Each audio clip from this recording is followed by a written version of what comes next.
Hey, everyone. Lauren Sisler here. It is week one of the college football season. Welcome into our week one SEC Insider brought to you by All South Appliance Group.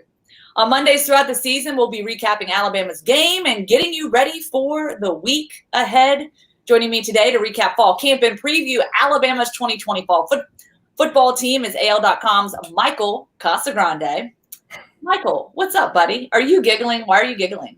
It's always fun talking to you, Lauren. I can't think of a better thing I'd rather do on a Monday morning than talk to Lauren Sisler of AL.com and ESPN. Oh, joy. The joys of hanging out with Michael Casagrande. Happy Monday to you. Happy football season. It is finally here. So we're going to start things off. It's been a crazy off season, to say the least. And for our viewers that have followed along, just bear with us. But we just kind of want to take you back to a timeline to better understand how things have transpired in recent months, because it has been entirely different. The look, the feel of football season has been different, and the expectation can be the same when we roll into week one with Alabama and Missouri on the road. So, Michael, just start us off by kind of going through a timeline of really how things transpired from March, when our country shut down due to COVID-19 and the pandemic, and where we are at now today on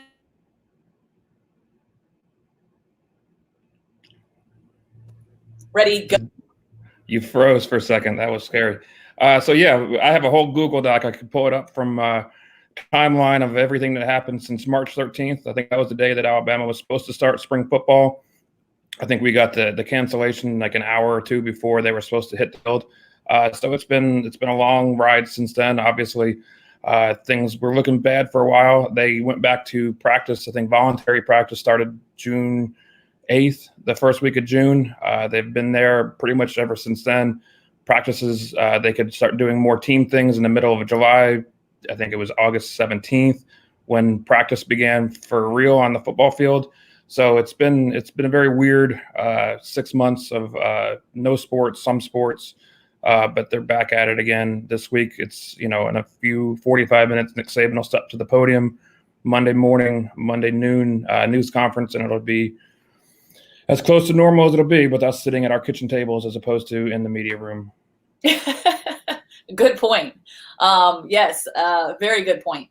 A little different, obviously, the week to week, the meetings. Coach has been on Zoom calls, obviously talking to players kind of the same way. You, as a beat reporter, have not been able to be inside of practices like you're accustomed to, for the first 20 minutes of really good stretch and no scrimmages. So we haven't really been able to get our eyes on that. So that brings me to our next question about the offense. So we're going to see some new things on offense, and i.e. starting with one of them being the fact that Tua Tagovailoa is not even part of this team anymore, right? Obviously, Mac Jones, we got a healthy dose of him late last season after Tua Tagovailoa went out with the hip injury. But hey, it's Mac Jones. It's also Bryce Young, the blue chip quarterback that was recruited in from California. And, what is a healthy dose of weapons all around the quarterbacks to kind of start things off. So give us sort of a lay of the land on the offensive side of the football. Yeah, I think you kind of got a bit of a preview of what was to come with when Tua went down last year with Mac as quarterback, because it seems, there's no indication that Mac is anyone other than Mac Jones will be the quarterback on Saturday against Missouri. He's speaking to the media tomorrow, which is a sign that, if there are any other questions, that it's definitely a Mac Jones offense at this point.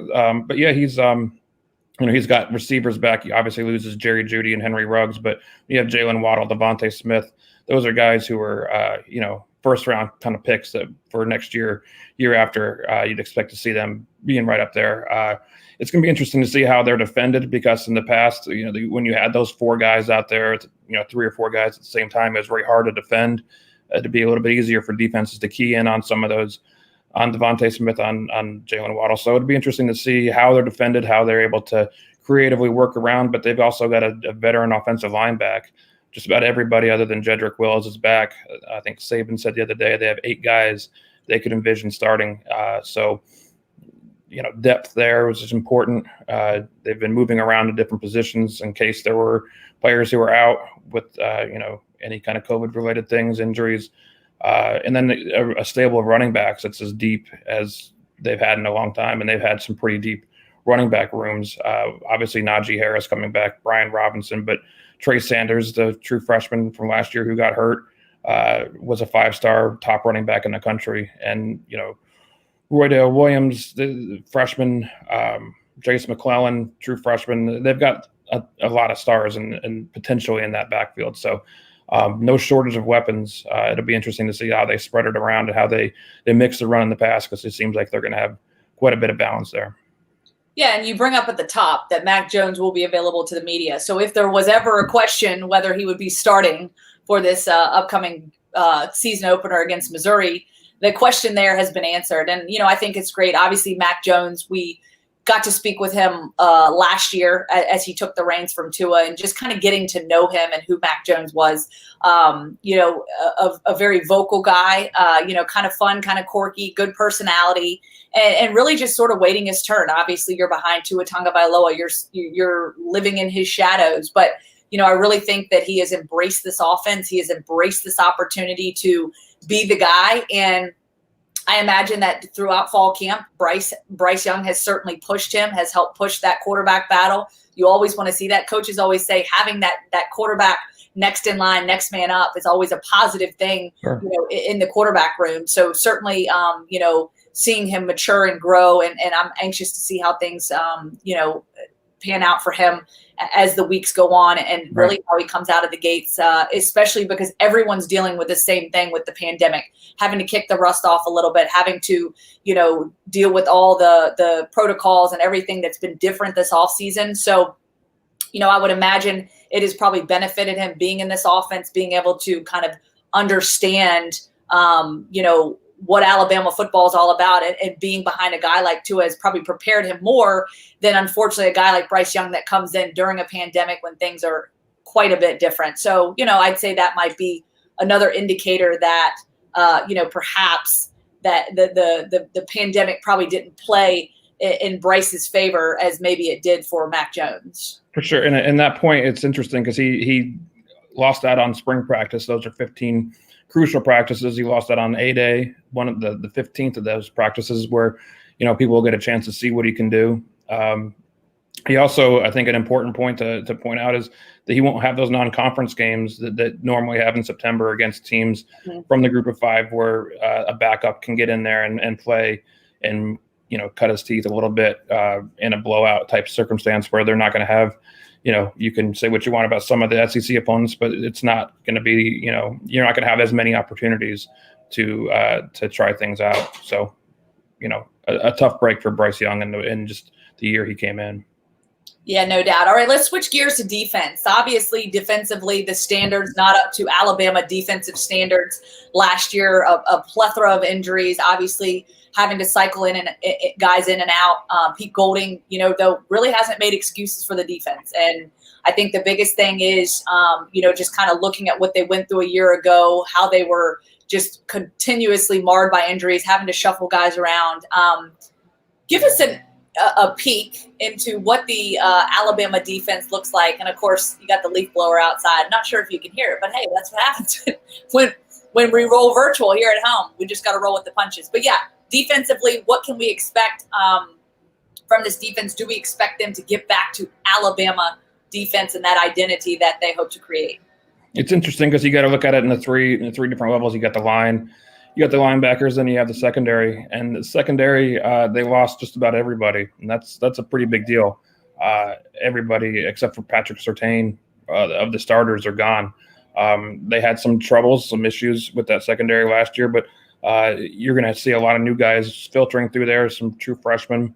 It's going to be interesting to see how those guys can handle it because they run sets where they're 5, 6 defensive backs out there at a time. So depth is definitely a thing there that's going to be an issue. And Saban has talked about all throughout the preseason is they're going to need to develop depth in the secondary. Going back to the front line, I think they have some experience there. Some guys like LeBron Ray is coming back. He was definitely a big piece of that defensive line that was lost. DJ Dale was hurt at times, nose guard. He'll be back. Christian Barmore is the question mark this week. He had, I guess, a minor knee injury. Saban said, not totally sure if he'll be able to play against Missouri, but he's a guy who's been very big on third down situations, pass rush. Has been a very a big tool in that sense. You've got guys, Justin Bigby. You've got a couple other guys who are true freshmen last year who had to be forced into action because of injuries, and so they'll be back. There'll be more depth there. You go to the outside linebackers. You lose Terrell Lewis, Anthony Jennings, both the NFL, both were seniors who graduated. But you've got, there's been a lot of hype about Will Anderson, the true freshman, coming in as a potential impact player. I don't know if he would be a every down guy, but there are guys like Chris Allen who've been around. Ben Davis, the 5-star top 10 recruit from several years ago, hasn't really had that opportunity yet. It sounds like he might have a chance to start. And then I think the biggest piece of all of this, that was the biggest issue a year ago, losing the 2 middle linebackers in preseason with Joshua McMillan and obviously Dylan Moses. Both of those guys back. The 2 guys who filled in for him are back. Shane Lee, Christian Harris. So there's more depth there. You obviously would see Dylan Moses being the quarterback of that defense in the middle, especially with the lack of experience in the safety position, where it's more the other kind of quarterback of the defense. So, where there was issues with experience last year, they've kind of flipped spots, and the secondary is going to be probably the biggest question mark moving forward. Well, good stuff. I'm over here laughing, giggling, because I'm pretty sure the leaf blower is like right at my front door. I don't know. Can you hear it over there, Michael? I can't hear it, but that makes me feel better. I'm over here giggling. So if you're wondering why I'm laughing or smiling, it's because this is the neighborhood on Mondays. The leaf blowers roll through, so we just timed that out. Perfect. Michael, great intel, great insight. Of course, Alabama kicking off against Missouri this Saturday, 6 p.m.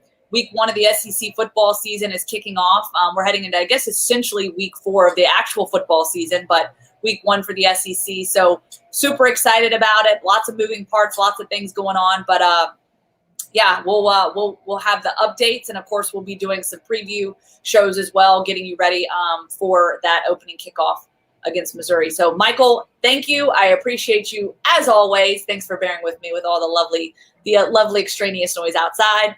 We'll check back in with you. Enjoy your week. Enjoy your first week of football. And I just want to say thank you to our sponsors, All South Appliance, our proud sponsor of SEC Insider, inviting you to visit us online, myallsouth.com, or any one of our showrooms across Alabama, Tennessee, and Florida.